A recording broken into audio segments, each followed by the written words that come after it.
சாந்தி பிரியாவாகிய நீ நவீன்குமாரை உங்களுடைய கணவராக ஏற்றுக்கொண்டு அவரை மாத்திரம் பற்றிக் கொள்வீரா?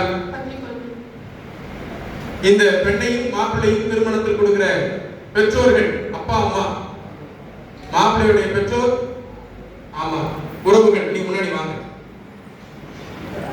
பெற்றோர் முன்னாடி வந்தப்போ இருவருடைய பெற்றோரும் முன்னாடி, பெண்ணுடைய பெற்றோர் இந்த பக்கம் வாங்க, மாப்பிள்ளையுடைய பெற்றோர் இந்த பக்கம் வாங்க.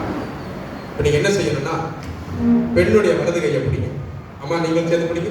அந்த கையில இருக்கிறத பக்கம் காக்க நீங்களும் கொடுத்துருங்க. நீங்க கொடுங்க, நீங்க வாங்குங்க. நீங்க வாங்குற மாதிரி கையை கீழே திருப்பி வச்சுக்கோங்க. எல்லாரும் போட்டோகிராஃபரை பாருங்க, கொஞ்சம் சிரிங்க.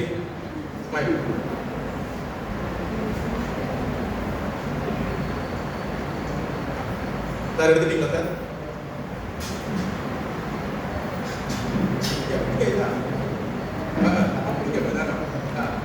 விட்டுருங்க. நீங்க ரெண்டு கூட கூடாது, அவங்க நீங்க ரெண்டு ஒன்னாதாரு. சரி, இப்போ ஐயா உங்களுக்கு வாக்கு சொல்லுவாரு. அந்த வாக்கை முகத்தை பார்த்து நில்லுங்க. ஒருத்தர் முகத்தை ஒருத்தர் பார்த்து நில்லுங்க. ஐயா நீங்க மைக்கு வைங்க மாப்பிள்ளைக்கு. அம்மா மைக் கொடுங்கம்மா. மைக் பிடிங்க, சத்தமா சொல்லணும், சரியா?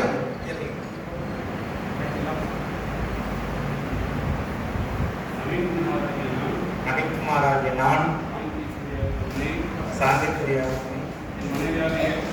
என் மனைவியாக ஏற்றுக்கொண்டு இன்று முதல் உண்மையும் தீமையிலும் வாழ்விலும் தாழ்விலும் சுகத்திலும் சுகவினத்திலும் வாழ்வின் இறுதி வரை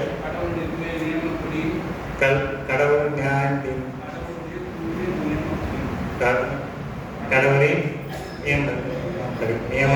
தூய நியமப்படி உண்மை நேசிக்கவும் காப்பாற்றவும் வாக்கு கொடுக்கின்றேன். அவங்கள பார்த்தா சொல்லுங்க, நீங்களும் அவரை பார்த்து சொல்லுங்க.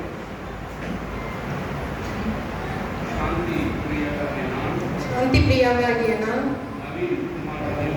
நவீன்குமாராகிய உம்மை என் கணவராக ஏற்றுக்கொண்டு இன்று முதல் நன்மையிலும் தீமையிலும் வாழ்விலும் தாழ்விலும் சுகத்திலும் சுகவீனத்திலும் வாழ்வின் இறுதி வரை கடவுளுடைய தூய நியமப்படி உம்மை நேசிக்கவும் காப்பாற்றவும் உமக்கு கீழ்ப்படியவும் வாக்கு கொடுக்கின்றேன். வாக்குறுதியை கடவுள் கேட்டார், நாமும் கேட்கும். இந்த பிள்ளைகள் இருவரும் வாக்கு கொடுத்ததை நம்ம எல்லாரும் கேட்டிருக்கிறோம். வாக்கு கொடுத்துருக்குறாங்க. கொடுத்த வாக்கை அவங்க வாழ்நாள் முழுசும் காப்பாற்றணும்னா அவங்களால மட்டும் முடியாது. அதுக்கு கடவுளுடைய துணை வேணும். நம்ம எல்லாரும் அவங்களுக்காக ஜெபம் பண்ணணும். அதனால இந்த நேரத்துல உட்கார்ந்த இடத்துலயே நம்ம எல்லாரும் பிள்ளைகளுக்காக நம்ம தலையை தாழ்த்தி நம்ம ஜெபிப்போம். அந்த நேரத்துல நம்முடைய பாடகர் குழுவினர் பாடல் தாழ்ந்து இருக்கக்கூடிய 2வது